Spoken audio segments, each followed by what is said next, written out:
Uma pergunta que por vezes me fazem é qual seria a diferença entre domínios morfoclimáticos ou morfobioclimáticos e unidades da paisagem.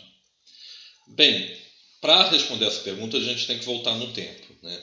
Nós temos que entender que, inicialmente, a questão de domínios morfoclimáticos foi uma primeira observação de um alemão chamado Neff nos anos 20, né, do século passado.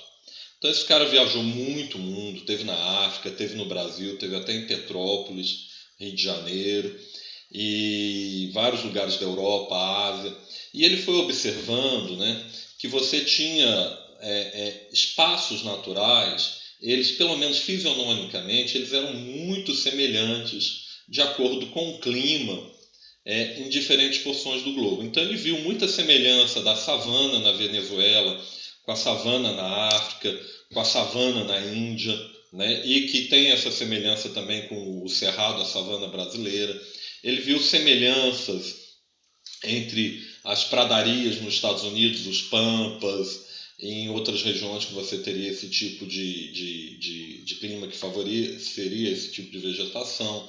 O semiárido do Sahel, o semiárido que a gente tem aqui no Brasil, no México, também ele viu semelhanças muito grandes na paisagem.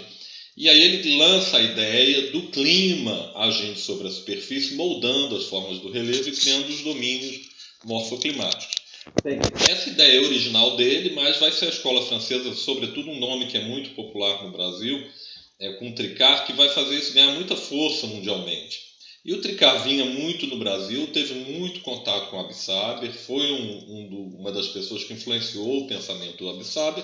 E o Absaber, né, muito inteligentemente viajando o Brasil, ele percebe esses domínios morfoclimáticos para o Brasil e lança a ideia dos grandes domínios morfoclimáticos no Brasil, né, que seria o domínio amazônico, né, você teria o domínio semiúmido, o cerrado, você teria a caatinga, que é o semiárido, né, ele chama de mar de morros essa faixa, né, de Mata Atlântica também entrando um pouco para o interior, onde você tem aquele relevo de meias laranjas, um pouquinho mais para o interior, o Planalto das Araucárias e os Pampas, né, e entende uma série de faixas de transição entre eles. Isso daí lá nos anos 60 do século passado, e posteriormente, né, isso ganha muita força no Brasil, porque de fato você percebe na paisagem esses domínios.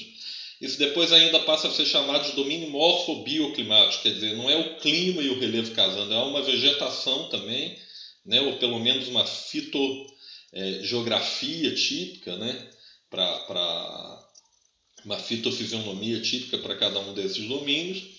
E depois, hoje, isso talvez não esteja tanto na moda, e você tem uma discussão maior também porque você vê que a tectônica teve uma influência maior do que o que se pensava, há uma atividade neotectônica, você vai tendo conhecimentos de geologia mais precisos e vai vendo uma relação muito grande da geologia com o que está acontecendo na superfície, começa a entender o clima como um fator muito importante, mas um fator que trabalha mais a superfície, dá mais o acabamento e a estrutura vai vir da geologia.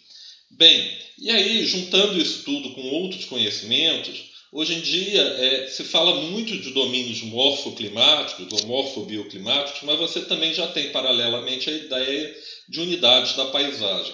Então, unidades da paisagem naturais, né, que agora eu estou falando, seria uma visão um pouco mais ampla, né? Seria uma visão realmente de que eu não estou tão preocupado, vamos dizer, com a ligação do clima estar influenciando no relevo, mas sim com uma junção de caracteres de geologia, relevo, clima, vegetação, que criam paisagens típicas, né? Que mesmo que não sejam homogêneas, você cria um cinturão grande de uma paisagem que tem um coração comum, né? Vamos dizer, que tem uma base comum e que você consegue identificar aquilo como uma única paisagem, apesar de ter várias faces, né? Mas seria uma única paisagem. E aí a ideia isso daí seria a ideia de unidades da paisagem. Seria essa a diferença, então, em relação a domínios morfoclimáticos, né? E quando você pensa em unidades da paisagem, né, algumas grandes zonas de transição você já pode pensar como outras unidades, que o Absaber, por exemplo, a Mata de Cocais, no Maranhão, ele não entende isso como um domínio morfoclimático, mas a gente pode entender como uma unidade da paisagem. A mesma coisa o Pantanal. Isso falando, obviamente, em termos de Brasil.